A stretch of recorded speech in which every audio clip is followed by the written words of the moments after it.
안녕하세요.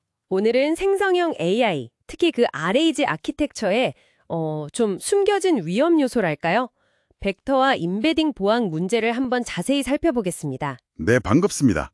이게 OSP LLM 탑10 목록에서도 LLM 08로 지정된 문제인데요. 맞아요. 최근 RAG 도입이 확 늘면서 2025년 현재는 이게 정말 중요한 이슈가 됐어요. 뭐랄까, 건물의 기초공사 같은 건데 눈에 잘 안 띄니까 그냥 지나치기 쉽죠. 그렇죠. RAG가 외부 지식을 활용해서 LLM 답변의 질을 높이는 아주 강력한 기술인 건 맞는데 바로 그 데이터를 벡터 임베딩으로 변환하고 또 저장하는 과정에서 생각지도 못한 보안상 허점이 생길 수 있다는 겁니다. 그 과정에서요? 네.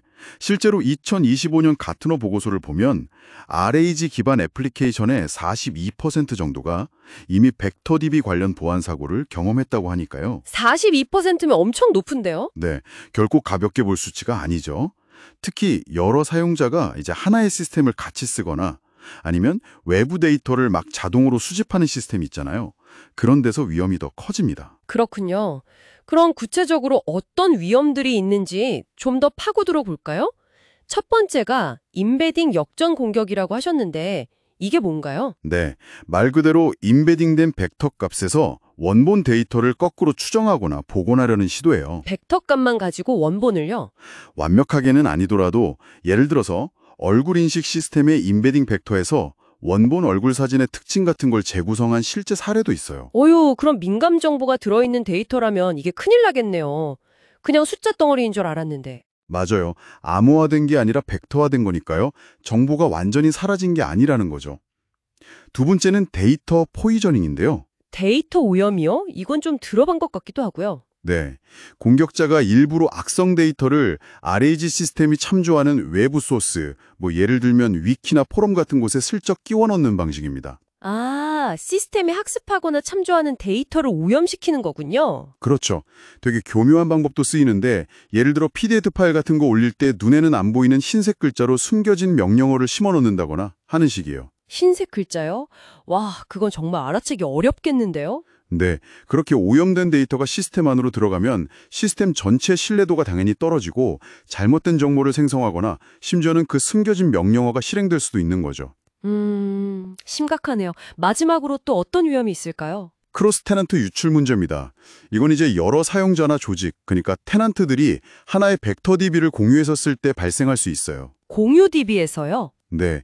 예를 들어 어떤 병원 진료 시스템에서 A라는 환자가 자기 기록 관련해서 질문을 했는데 그 검색 과정에서 전혀 상관없는 B 환자의 민감한 진료 기록 관련 벡터 데이터가 결과에 섞여서 노출될 수도 있다는 겁니다. 와, 생각만 해도 끔찍한데요. 개인정보나 기업 비밀 같은 게 그렇게 뒤섞일 수 있다면 정말 큰 문제겠어요. 그렇죠. 이게 RAG 아키텍처의 특성상 발생할 수 있는 문제라 더 주의해야 합니다. 그럼 이런 위험들에 대해서 대응 방안 같은 건 없나요? 다행히 대응책들도 계속 발전하고 있습니다. 오워스프나 여러 보안 기업들이 다층적인 방어 전략을 이야기하는데요. 다층적 방어요. 네, 일단 가장 기본은 역할 기반 접근 제어, RBAC라고 하죠. 이걸 아주 철저하게 구현해서 애초에 권한 없는 사용자는 민감한 벡터 데이터에 접근 못하게 막는 겁니다. 네, 그건 기본이겠네요. 그리고 아까 데이터 포이즈닝 얘기 나왔잖아요. 외부 문서 같은 게 시스템에 들어올 때 혹시 숨겨진 명령어 같은 게 있는지 자동으로 스캔하는 기술도 중요해요. 구글의 민감 데이터 보호 API 같은 게 그런 역할을 할 수 있겠죠. 입력 단계에서부터 검증을 강화하는 거군요. 그럼 저장된 벡터 데이터 자체를 보호하는 방법은요? 그것도 중요하죠. 임베딩 팩터 자체를 보호하기 위해서 데이터를 암호화된 상태 그대로 두고도 검색 같은 연산을 할 수 있게 하는 동형 암호화 같은 고급 기술을 쓰거나요. 동형 암호화요? 들어봤습니다. 네, 아니면 아예 하드웨어 단에서부터 TE라고 부르는 안전한 실행 환경을 제공하는 칩을 활용하는 방안도 연구되고 있고요. 또 벡터 데이터에 누가 접근하고 뭘 검색하는지 그 로그를 실시간으로 모니터링해서 이상 징후를 빨리 탐지하는 것도 필요합니다. 정말 다양한 기술적인 방어막들이 계속 생겨나고 있군요. 근데 이런 기술 도입만으로 다 해결이 될까요?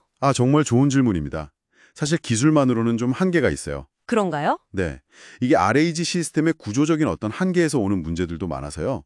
기술적인 대응이랑 함께 데이터가 만들어지고 저장되고 쓰이고 폐기되는 그 전체 과정, 즉 데이터 수명 주기 관리 정책을 좀 전면적으로 다시 보고 강화해야 합니다. 정책적인 부분도 같이 가야 한다. 맞습니다. 특히 오픈소스 임베딩 모델 같은 걸 가져다 쓸 때는 그 모델 자체의 출처나 안전성을 반드시 검증해야 하고요. 앞으로는 아마 ISO IAC 5338 같은 국제 표준에서 벡터DB 암호화를 의무화하는 방향으로 갈 것 같고요. 이건 2020년 시행 예정이라고 하죠. 아, 표준화도 이루어지는군요. 네. 그리고 GitHub 코파일럿의 벡터 가디언처럼 실시간으로 데이터 오염을 탐지하는 자동화 도구 같은 것도 나올 예정이고, 이건 2025년 4분기 예정이랍니다. 엔비디아 H100 GPU의 TE 같은 하드웨어 보안 기술 활용도 더 늘어날 걸로 보입니다. 정말 다각적인 노력이 필요한 거죠. 기술, 정책, 그리고 표준, 자동화 도구까지 정말 다각적인 노력이 필요하겠네요. 네, 정확합니다. 오늘 저희가 이야기 나눈 이 벡터 및 임베딩 취약점은 RAG 시스템의 편리함 뒤에 숨어있는 정말 중요한 보안 과제예요. 그렇죠.